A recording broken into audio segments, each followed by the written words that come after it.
with HanDr. HanDr is the founder of Bali. I met him in Bali before at the Warmadewa University when they had a seminar, and he's very active into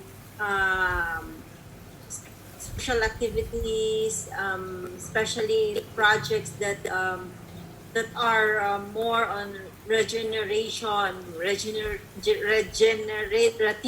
projects, and he has involved a lot of researches also in projects in Asia. I saw him many times he is in the Philippines, and he wanted to support us with our safe virtual community. So our agenda here for the meeting today is we will be how we can gradually shift from the brick and mortar mode of interaction to a virtual form of interaction. So this is of shifting to the virtual community portal, and we are still on the same goals, same objectives, same vision for the safe network. The only difference is we will be using a different platform of this COVID restrictions, the quarantine measures, lockdowns, and what possible project we can come up using this virtual community. Am I right, HanDr? Yes. Is this the agenda for today? Yes. The agenda that I thought that we can discuss is to get to know more what are your needs within a virtual community.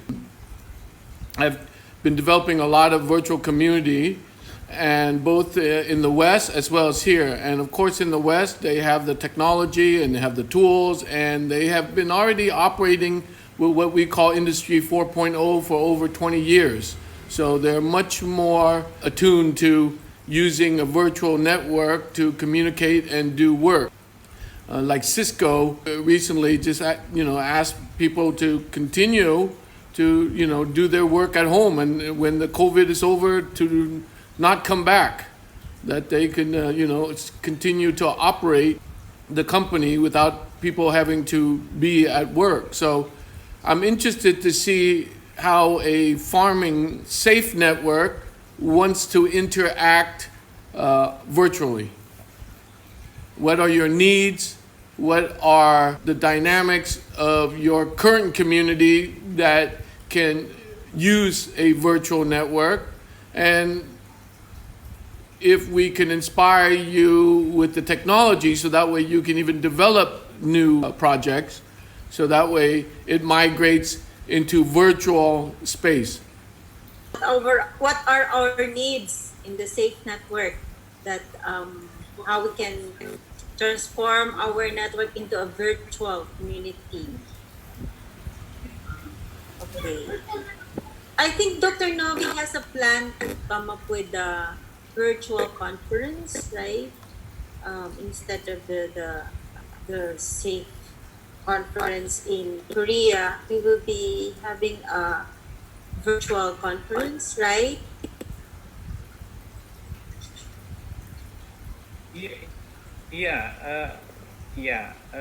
Our program in the near future, in October, is a virtual conference.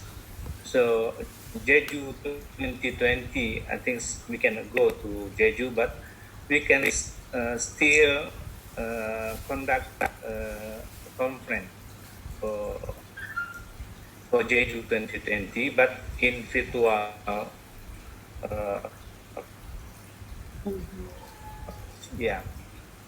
During our chatting in WhatsApp this morning, that's what is safe network long-term goals and short-term goals. So probably as the coordinator of program development, you can translate it into the program. yeah, we can start with, wow, Bali. Because what can we do together? We can start with some small project together. I don't know. I think, honey, we can, you can translate it into the activity. When you guys hear of virtual community, So can I give a comment? Yes, Dr. please. I think to make a safe network is more virtual. I think it's good time to start setting of the what do you call it, safe network website, because so far we don't have really a good website for the safe activity. Every year we change the website, yeah, according to the seminar. So why don't we start like a new dedicated for SAP? Yeah.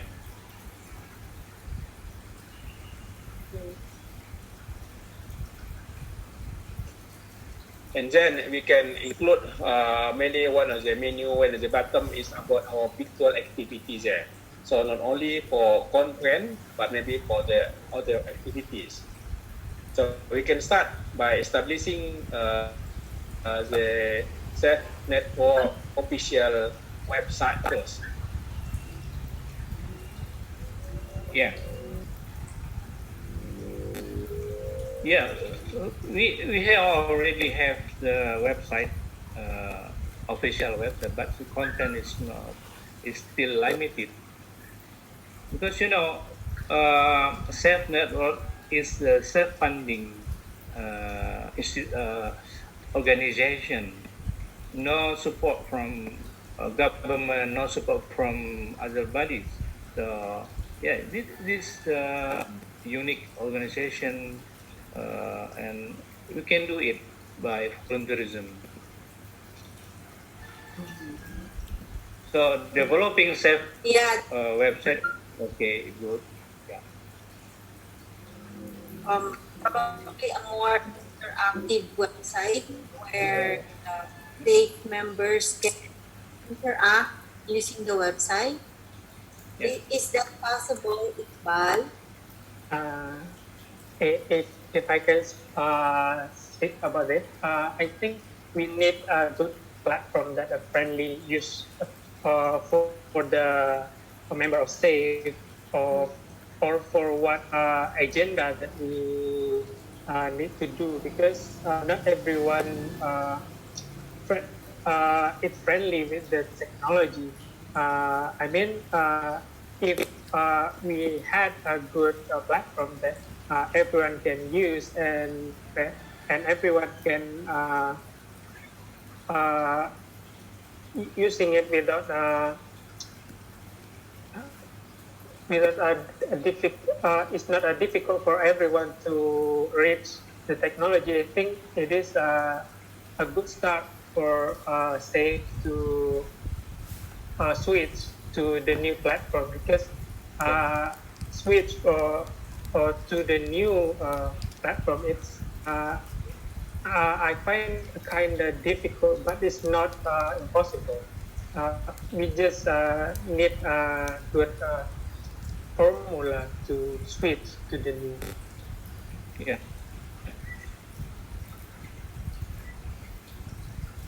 When you're saying switch, How much it cost? well, it depends on what are your development goals. If your development goals are to generate income from this collaborative network, think of it as collaborative network rather than virtual. Virtual just means it's online. Collaborative network means that everyone is coming together for a common initiative.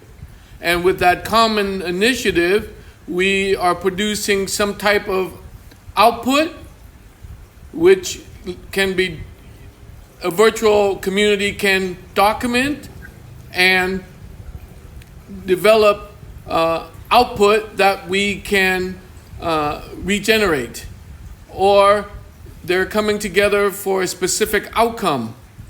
And the outcome, the intention of producing a regenerative income, some type of product and deliverable, or even to market products like the coffee that you have. So when you say switch, what are you currently using right now?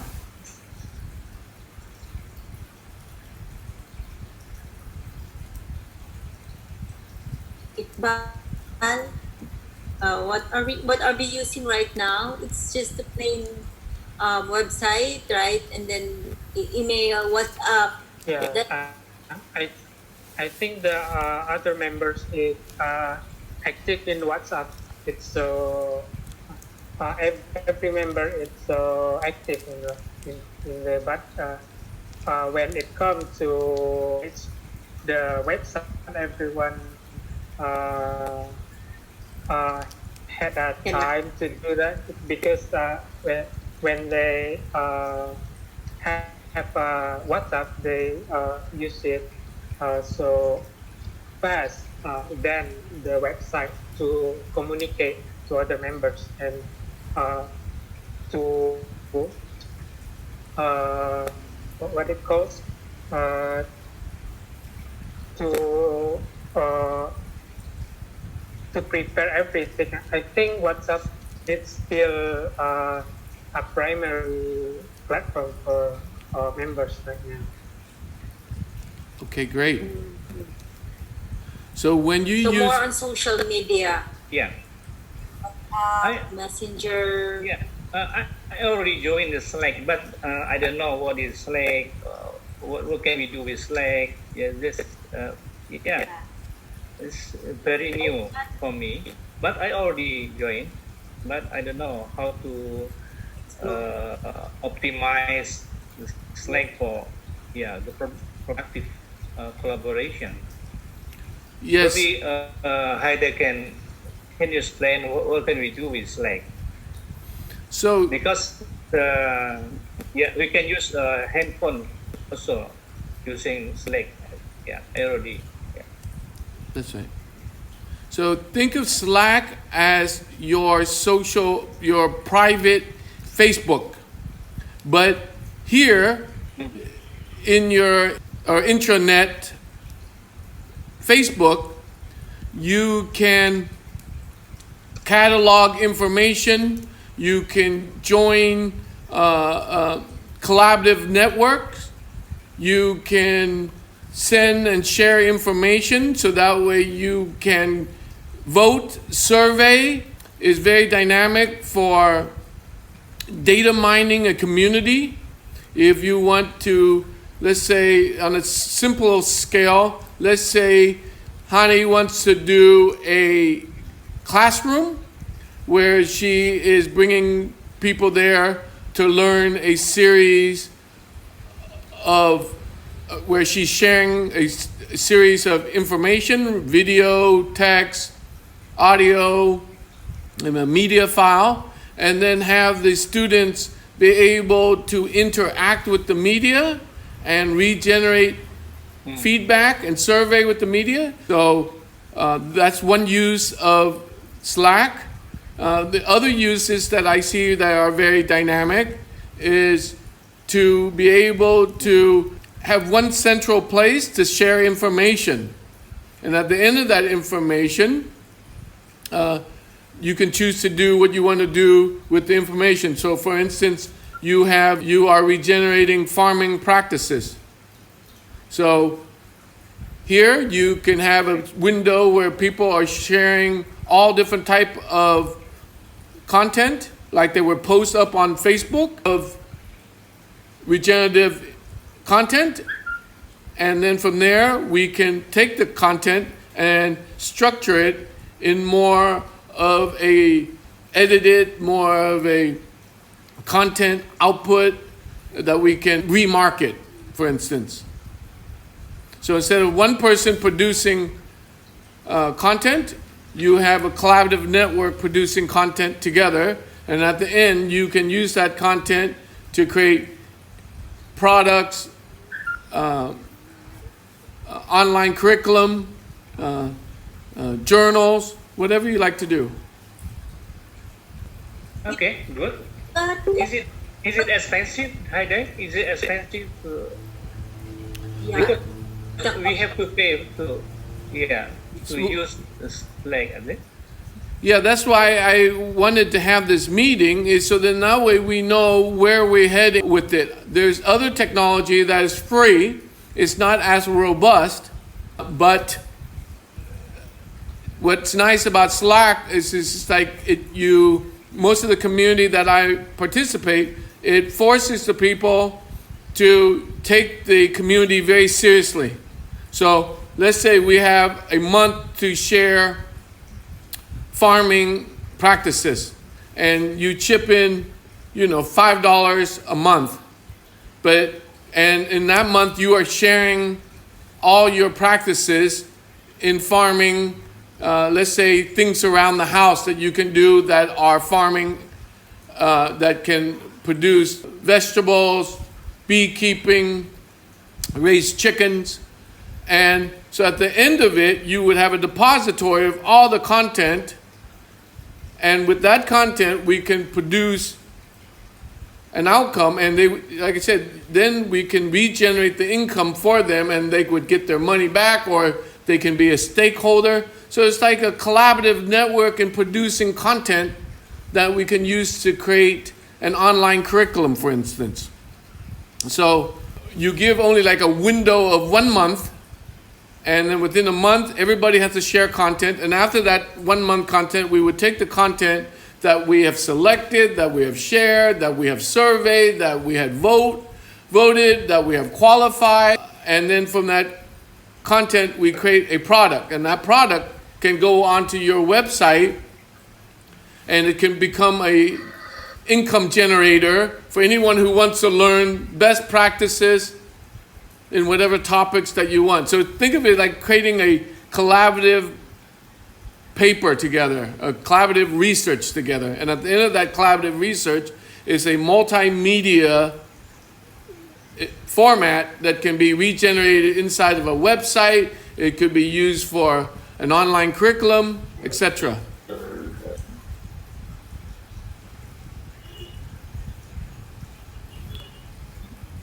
Okay, Honey, your comment?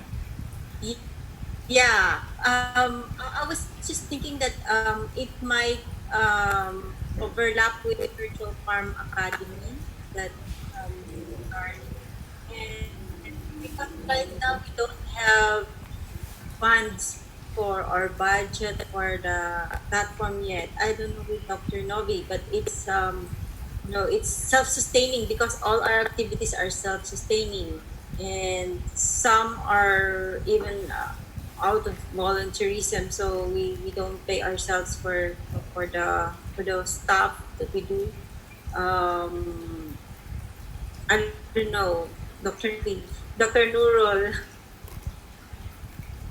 Yeah, as I mentioned, I think as I suggested previously, I think we can start to make the set is more global, virtual, by establish a good website, and then we can put all the virtual information there. Yeah. So let's say if we have what do you call it, can prepare the video, let's say how to conduct good farming activity. Plot the video, and then people can download or can see the video, and then we can spread the knowledge to more people. So why I suggest to establish what do you call it, a good website of SEP on the board. We have every year we set up a new website for the conference only, and then we can link the existing website for the conference to the website. And then we can we can link again any new activity related with the platform. So this is my suggestion. This one. Yeah. Otherwise, maybe we don't really have a very good platform for our website, no, because every year, and then or our website actually dedicated only for conference, not for all of the web set network activities. Yeah, the website, nowadays we're moving into a culture that is very social media based, so active based. I don't know about your experience with website, but unless you have already pre-designed content where you are marketing content, and so that way people would come to your website and use it, very few people come to website they come to social network platform because it's live and active and they see things happening. They come to Zoom because it's like an hour long and they collaborate. But the problem with Zoom is it deals with video, so at the end of it, it's very hard and very heavy. I'm constantly always having to watch, hour, 2 hour long video and then sampling it down to 10, 15 minutes because people don't want to sit here and listen to us say hello, how are you, make small talk, and then the real content might be only 5 minutes of what you said that it's important for us to use. And so the virtual community is dynamic because it moves into not only video, but it can move into all the media type, and it's active and it's live, the closest to a real space, because then you can get feedback from everybody. Everything that is said on our virtual space, we can get feedback. What did you think about that? So if you had, this is a great project. When I heard what Hani wanted to do, let's say we did for the next month, we did, the classroom is to develop content to attract behavior habits of the students on what they want to learn and how they want to learn and why they want to learn. And we use this with your SAFE network to develop this classroom, and at the end of it, we would have a depository of information from the students. So just like your research that you presented at the last webinar, Hani, we would have a depository of content that's produced by the students for the student, and it's framed under the stuff that we share with them. And with that, we can take that information and use it to create a online curriculum or an online module for other students to participate. So think of it as like a beta site for creating content, a content generator, not just from the instructor, but it's a whole collaborative community of the students and the professors, and we could bring in professional experts. And at the end of it, have an output that we could create an online curriculum. Now, this normally doesn't work well because of intellectual property. People, doesn't want to share. But since you are a volunteer-based organization and you're not there to produce deliverable where people are wanting to join this because they want to make money. I mean, I join you, I support you guys not because I believe that SAFE is here to pay me, but I want to contribute to a community which I think is a very dynamic model for regenerative development. So that's an example that we can do. Or I see another thing that after watching today in Simeo Circa, and how they talked about all the different ways to start up farming within schools. And this is elementary-based model. And what you saw was a bunch of different information coming in through this seminar, but all the outcome is the same. We don't have enough money. The kids don't want to learn to do farming, okay? And the community doesn't really want to support us. So to me, when I hear that kind of model, it's immediately unsustainable. You can say how great farming is, and you can say how great classroom ideas and their booklet on how to start a farming community, but if the outcome is you don't have enough money to run it, the children doesn't want to do it, and the community doesn't want to participate, then technically it's not sustainable. You can say how wonderful it is. And so when you develop this kind of community using a virtual network, and if you already have students, then the beautiful part about this is that you can have your student be a part of this curriculum. And what does this mean? First of all, you have to change your mindset of the digital environment, where the teachers are no longer, the professors are no longer professors, but they are coaches. And the classroom is a form of active learning, active action research of the student and the professors. And the outcome is a module that is generated as a collaborative, collective outcome. And then from there you can regenerate. But that, like I said, that would change a lot about the current way we look at information. It would change the current way we teach. It would also change this model of top-down thinking, where the curriculum is being developed by some, master teacher, to a more of a collaborative, autonomous space. So I think this is something I think Safe Network can really do well because of your basic function. You're born out of friendship, and it's based on volunteerism. And if you're going to develop program from where Hani says you have different professors and different universities from different parts of Southeast Asia, this could be a collaborative network, a knowledge environment that we can produce and regenerate, and it might even change the way we look at knowledge exchange and learning exchange. We don't know. That's what some of this technology is developing. We don't know where, if you change a classroom, it's going to change the way we engage. And if it's going to change the way we engage, and it's going to change the outcome and the output. So if I bring this to CMEO, because I consult for CMEO, and I do work for CMEO CSIP, CMEO Innotech, and they want me to be director of the Lifelong Learning Center out of Vietnam. But to me,